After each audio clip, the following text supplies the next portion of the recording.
Months after the horrific RJ Kaur rape and murder, the trial started in a Kolkata court on November 11 with the victim's father and neighbor recording their witness statements in an in-camera hearing. But there was no dearth of drama.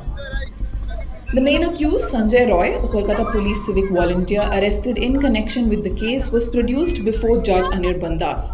While coming out of the court, Roy told the reporters that he was framed by senior police officials, including the then Kolkata Police Commissioner Vineet Goyal.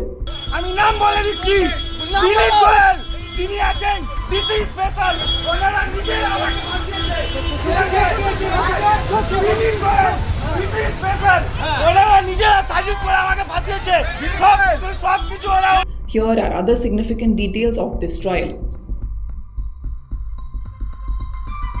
On November 4, the court had framed charges against Roy under Section 64, rape punishable with rigorous imprisonment of life term and not less than 10 years, Section 66, punishment for causing death or resulting in a persistent vegetative state, and 103/1, murder punishable with death or imprisonment for life of the Bharatiya Nyaya Sanhita.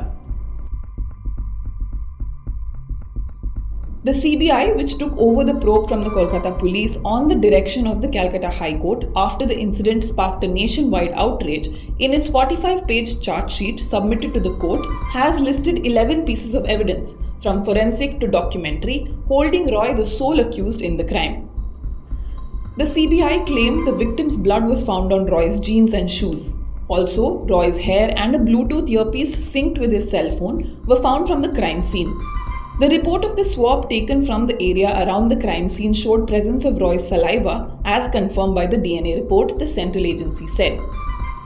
The CBI has attached the forensic report and Roy's DNA report with its charge sheet. The elderly father of the RJ Kaur rape murder victim deposed as the in-camera trial began in a Selda court on November 11. The court, which heard two witnesses on the first day, fell silent as he narrated his daughter's ordeal.